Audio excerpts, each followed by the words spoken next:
Hello everyone. இன்றைக்கி நம்ம பார்க்க போகிற தலைப்பு சில்வியா பிளாத் எழுதின Medusa. Welcome to the channel study with Shabnam Asif. Introduction to the poem பார்க்கலாம். மெடூசா இந்த போயம் அவங்க அம்மாவை பற்றி அவங்க எழுதியிருக்காங்க சில்வியா பிளாத்து. அதே மாதிரி டேடின்ற போயம் அவங்க அப்பாவை பற்றி எழுதியிருக்காங்க. இது ரெண்டுமே ஒரு கம்பேனியன் பீஸ். இந்த ரெண்டு போயம்லேயும் அவங்க அம்மா அப்பாவோட அழிவை எதிர்பார்க்குற மாதிரி அவங்க எழுதியிருக்காங்க. ஏன்னா அவங்க அப்பா அழிஞ்சிட்டாருன்னா அவங்களோட லைஃப்பில் அமைதி பீஸ் வந்துடும்.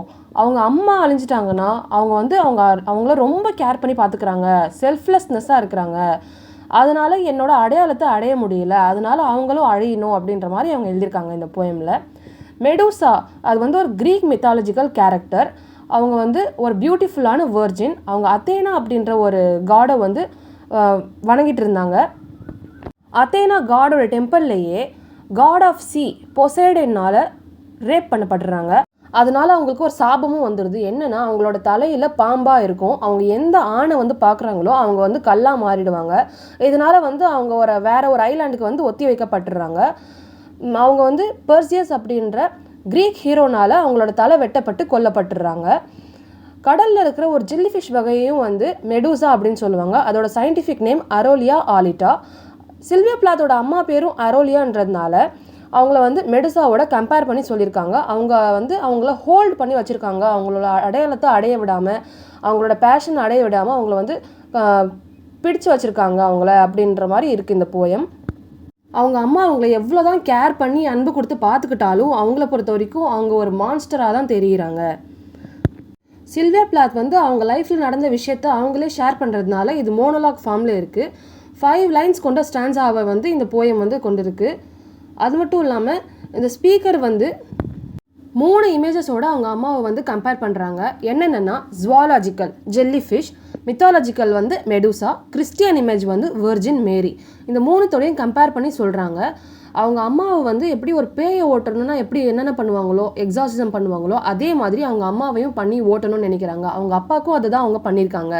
ஏன் அப்படின்னா அப்போ தான் இவங்க ஒரு பொயட் ஆக முடியும், நிறைய போயம்ஸ் எழுத முடியும், தனக்குன்னு ஒரு அடையாளத்தை உருவாக்கிக்க முடியுன்றதுக்காக. இந்த போயம் எப்படி ஸ்டார்ட் ஆகுதுன்னா, ஒரு ரொம்ப நைட்டான கடல் பகுதியில் அவங்க அம்மா தனித்தனியாக அவங்க பாடி பார்ட்ஸ் கிடக்கிற மாதிரி ஸ்டார்ட் பண்ணுறாங்க. வாய், காது, கண், தலை, பிளசண்டா இது எல்லாமே தனித்தனியாக கிடக்கிற மாதிரி.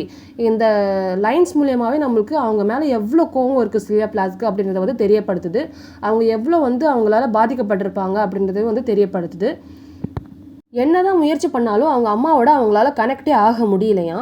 அவங்களோட அம்மாவை ஆனால் ஒரு மான்ஸ்டர்ஸ் ஃபிகராக கற்பனை செய்ய அவங்களால ஈஸியாக இருக்குது, அது மட்டும் அவங்களால முடியுது அப்படின்றாங்க. அவங்களோட சில ஜேர்னல்ஸில் நம்மளுக்கு என்ன தெரிய வருதுன்னா, அவங்க அம்மாவை அவங்க ரொம்ப லவ் பண்ணியிருக்காங்க. அவங்களோட பாசம், அவங்களோட அட்டென்ஷன் எல்லாமே இவங்களுக்கு ரொம்ப பிடிச்சிருக்கு. ஆனாலும் அவங்கள அவங்க வெறுக்க ஆரம்பிச்சிடுறாங்க. அவங்க அட்லாண்டிக்லேருந்து இங்கிலாந்துக்கு மூவ் ஆகி போனதுக்கப்புறமும் அவங்க அம்மா அவங்க கூடயே இருக்கிற மாதிரி அவங்களுக்கு ஃபீல் ஆகிக்கிட்டே இருக்குது. அந்த ஒரு எமோஷ்னலான கனெக்ஷனில் இருந்தும் ஸ்பிரிச்சுவலான கனெக்ஷனில் இருந்தும் அவங்களோட அம்மாவோட இன்ஃப்ளூயன்ஸில் இருந்தும் பிரேக் பண்ணிவிட்டு வெளியில் அவங்களோட அடையாளத்தை அடையணும்னு நினைக்கிறாங்க. அவங்க எதுக்காக இருக்காங்கன்ற பர்பஸை அவங்க அச்சீவ் பண்ணணும் அப்படின்னு நினைக்கிறாங்க. God ball lens of mercies இந்த லைனை எதை ரெஃபர் பண்ணுது அப்படின்னா, நம்ம எந்த இடத்துல இருந்தாலும் நம்மளை கடவுள் எல்லா இடத்துல இருந்து பார்த்துக்கிட்டே தான் இருப்பார். அதே மாதிரி இவங்களோட அம்மாவும் அவங்க ஓஷனை கடந்து அந்த சைடு இங்கிலாந்துக்கு போனதுக்கப்புறமும் அவங்கள பார்த்துக்கிட்டே இருக்கிற மாதிரி இருக்குது அப்படின்றாங்க. இங்கே ஸ்டூஜஸ்ன்னு ரெஃபர் பண்ணியிருக்கிறது அவங்க அம்மா தூதுவர்களை அனுப்பி சில்வியா பிளாத்தை செக் பண்ணிக்கிட்டே இருக்கிற மாதிரி இருக்குது. அவங்க அட்லாண்டிக் ஓஷனில் இருந்து போய் இங்கிலாந்தில் போய் செட்டில் ஆனதுக்கப்புறமும் ஒரு சூப்பர் ஹியூமன் மாதிரி அவங்க அம்மா அவங்களோட ப்ரைவசியில் இன்னும் வந்துக்கிட்டு தான் இருக்கிறாங்க. அவங்களோட ப்ரைவசியை எடுத்துக்கிட்டு தான் இருக்கிறாங்க. எப்படின்னா அவங்களோட பிஹேவியரையும் ஆக்ஷன்ஸையும் கண்ட்ரோல் பண்ணிக்கிட்டு தான் இருக்கிறாங்க. இதுலேருந்து என்ன தெரியுதுன்னா, அவங்க அம்மா அவங்கள ஃபுல்லாக அவங்களோட ஃபேமிலிக்காகவே அர்ப்பணிச்சிட்டாங்க. அதனால அவங்களால அவங்கள விட்டு இருக்க முடியல. அவங்கள பற்றி அவங்க யோசிச்சுக்கிட்டே இருக்கிறதுனால அவங்களுக்கு இந்த சில்வியா பிளாத்க்கு ரொம்ப டிஸ்டர்பன்ஸாக இருக்குது.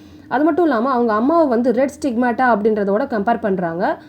ஏன்னா அவங்களோட அம்மா அவங்களுக்காக நிறைய விஷயங்களை சாக்ரிஃபைஸ் பண்ணிட்டாங்க. அவங்க அப்பா இறந்ததுக்கு அப்புறமும் கூட அவங்க வேற ஒரு கல்யாணம் பண்ணிக்கல. அது சில்வியா பிளாத்க்கு ஒரு கில்ட்டாகவே இருக்குது. சில்வியா பிளாத்க்கு கல்யாணம் பண்ணதுக்கு அப்புறமும் கூட அவங்க அம்மா அவங்கள பற்றியும் அவங்கள கல்யாணம் பண்ண அந்த டெட் ஹூஸை பற்றியும் வருத்தப்பட்டுட்டே இருந்தாங்க. அவங்கள வருத்தப்பட வைக்கிறதுக்கு நாங்கள் எவ்வளோ பாவம் பண்ணியிருப்போம் அப்படின்னு சொல்லியிருக்காங்க அவங்களோட லெட்டரில்.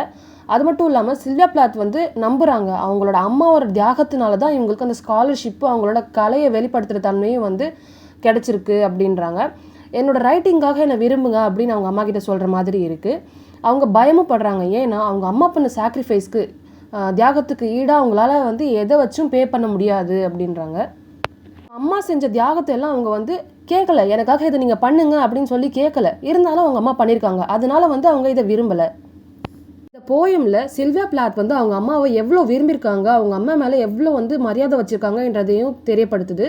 அது மட்டும் இல்லாமல் அப்படி இருந்தும் அவங்க வந்து அவங்களோட கண்ட்ரோல்லேருந்து வெளியில் வந்து அவங்களோட அடையாளத்தை வந்து அச்சீவ் பண்ணணும்னு நினைக்கிறாங்க. அவங்களோட அம்மா வந்து அவங்கள பிடிச்சு வச்சிருக்கிறதுலேருந்து அவங்க விடுதலையாகி வரணும்னு நினைக்கிறாங்க. Did I escape I wonder. அவங்க ஒரு கொஷின் கேட்குறாங்க. என்னென்னா, நான் இதுலேருந்து எஸ்கேப் ஆகிட்டேனா அப்படின்னு சொல்லி கொஷின் கேட்குறாங்க. அவங்க அம்மாவோட அட்டாச் ஆகியிருக்கிறது வந்து அவங்களுக்கு வந்து சந்தோஷத்தை தரலை. அவங்க நம்ம எல்லாருமே பிறக்கும் போது அம்பிளிக்கல் கார்டால் அம்மாவோட கனெக்ட் ஆகியிருப்போம், தொப்புள் கொடியினால். அது வந்து சின்ன வயசுலேயே கட் ஆகிடுச்சு அவங்களுக்கு. ஆனாலும் அவங்க மென்டலி வந்து இன்னும் வந்து கனெக்டில் இருக்கிற மாதிரி தான் இருக்குது. எப்படின்னா, அவங்க அட்லாண்டிக் ஓஷன்லேருந்து இங்கிலாந்துக்கு போனதுக்கு அப்புறமும் கூட இந்த டெலிஃபோன் மூலியமாகவும் டெலிகிராம் மூலியமாகவும் கேபிள்ஸ் மூலியமாகவும் வந்து அவங்க அம்மா அவங்க கூட இன்னும் காண்டாக்டில் தான் இருக்காங்க. அவங்களோட ப்ரைவசிலாம் இன்டர்ஃபர் ஆகிட்டு தான் இருக்கிறாங்க. அது அவங்களுக்கு சுத்தமாக பிடிக்கல. அவங்களால எஸ்கேப்பே ஆக முடியல இந்த இதில் இருந்து. ஒரு கடல் அலைகளில் மாட்டிக்கிட்டு நம்ம இருந்தோம்னா நம்மளுக்கு எப்படி மூச்சு திணறிக்கிட்டு இருக்கோமோ, அதே மாதிரி அவங்க அம்மா வந்து அவங்க மேலே இருக்கிறதுனால, அவங்களை கண்ட்ரோல் பண்ணிக்கிட்டு இருக்கிறதுனால அவங்களுக்கு வந்து ரொம்ப மூச்சு திணறிக்கிட்டே இருக்குது. அவங்க பிறந்ததே இந்த உலகத்தில் வந்து ரொம்ப டெரிஃபைங்காக இருக்குது, ரொம்ப அப்ரெஸிங்காக இருக்குது அப்படின்றாங்க.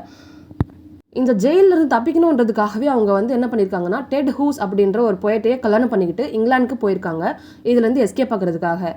ஆனாலும் அவங்க ஜேர்னல் மூலியமாக நம்மளுக்கு என்ன தெரியுதுன்னா, 1962 அவங்களோட மதர் அங்கே இருக்கும்போதே அவங்க வந்து அவங்க ஹஸ்பண்டுக்கு வேற ஒரு பொண்ணோட தொடர்பு இருக்குன்றதை வந்து தெரிஞ்சுக்கிறாங்க. அதனால் அவங்க அம்மா மேலே இன்னும் அவங்களுக்கு வந்து அதிகமாக கோவம் வர ஆரம்பிச்சிடுது. இது வந்து அவங்க அம்மாவோட பொண்ணோட ரிலேஷன்ஷிப்பை வந்து ரொம்ப டாக்ஸிக் ஆக்கிடுது. ஒரு எக்ஸ்ரே எப்படி வந்து எல்லாத்தையும் எக்ஸ்போஸ் பண்ணி காமிக்குமோ, அதே மாதிரி அவங்க அம்மா முன்னாடி அவங்க ஓவர் எக்ஸ்போஸ் ஆனதுனால அவங்க மேலே இன்னும் அதிகமாக கோவம் வந்துடுது. சில்வியா பிளாத் வந்து அவங்களோட அம்மா மேலே இருக்க கோவத்தை வந்து அவங்களோட ஃபுட்டில் வந்து காமிக்க ஆரம்பிச்சிடுறாங்க. அவங்க அம்மா அவங்களுக்கு எந்த ஃபுட்டை கொடுத்தாலும் அவங்க வந்து அதை ரிஜெக்ட் பண்ணிடுறாங்க. அது வந்து அவங்களுக்கு அருவருப்பாகவே இருக்குது. அவங்க அம்மா மூலயமா வர எல்லா செயல்களும் அவங்களுக்கு அருவருப்பாகவே இருக்குது. அவங்க அம்மாவோட பாடியை வந்து ஹோலி ஃபுட்டோட வந்து கம்பேர் பண்ணுறாங்க. அதை வந்து சில்வியா பிளாத் வந்து ரிஜெக்ட் பண்ணுற மாதிரி. அது மட்டும் இல்லாமல் ஒரு கிறிஸ்டியன் இமேஜ் விர்ஜின் மேரி இருக்காங்க இல்லையா, ஏசுவோட அம்மா, அவங்களோட வந்து அவங்க அம்மாவை கம்பேர் பண்ணுறாங்க. ஏன்னா அவங்களுக்காக அந்த பொண்ணுக்காக இவங்க வந்து நிறைய தியாகம் செஞ்சுருக்காங்க. இருந்தாலும் சில்வியா பிளாத் வந்து அவங்கள ரிஜெக்ட் பண்ணுறாங்க. I will take no bite of your body. உங்கள் உடம்புலேருந்து ஒரு பைட்டை கூட நான் எடுக்க மாட்டேன் அப்படின்னு ரிஜெக்ட் பண்ணுறாங்க அவங்க அம்மாவை. அவங்க அம்மாவை ஒரு பாட்டிலோடையும் கம்பேர் பண்ணுறாங்க. அந்த பாட்டிலுக்குள்ளே இவங்க வந்து சிறைப்பிடிஞ்சு வாழ்ந்துக்கிட்டு இருக்கிற மாதிரி இருக்கான். அவங்க அம்மா அவங்களுக்காக நிறைய சாக்ரிஃபைஸ் பண்ணியும் கூட அவங்கள வந்து இவங்க வெறுக்க தான் செய்கிறாங்க. இந்த போயம் முடியும் போது என்ன சொல்கிறாங்கன்னா, அவங்க அம்மா வந்து மனித நேயத்துலேருந்து வெளியில் ஏற்றப்பட்ட மாதிரி இவங்க வந்து நினைக்க ஆரம்பிச்சுறாங்க. அவங்கள வந்து ஒரு மனுஷனாகவே அவங்க பார்க்குறது இல்லை, அவங்கக்கிட்ட பேசுகிறதும் இல்லை. ஏன்னா அவங்களோட லைஃப்பை வந்து பிடிச்சி வச்சுருக்காங்க அவங்க அம்மான்ற காரணத்தினால அவங்கள வந்து வெறுக்க ஆரம்பிச்சிடுறாங்க. அவங்களோட பாசமே வந்து ஒரு மர்டரஸ் வெப்பனாக வந்து மாறிடுது, ஆயுதமாக மாறிடுது. I am sick to death of a hard salt. இந்த லைன் என்ன சொல்லுதுன்னா, நான் இன்னும் வந்து ரொம்ப வீக்லாம் இல்லை உங்களோட ஒட்டி இருக்கிறதுக்காகவே. எனக்குன்னு ஒரு தனி அடையாளம் இருக்குது. நான் இப்போ ரொம்ப மெச்சூரானவ, என்னால் எல்லாமே வந்து ஹேண்டில் பண்ண முடியும். அதனால் அவங்களோட ரிலேஷன்ஷிப்பை வந்து அவங்க ஃபுல்லாக கட் பண்ணிடுறாங்க. அவங்க வந்து இந்த ஒரு பிடியில் இருக்கிறது பதிலாக நம்ம இறந்தே போயிடலாம் அப்படின்ற அளவுக்கு நினைக்க ஆரம்பிச்சிடுறாங்க.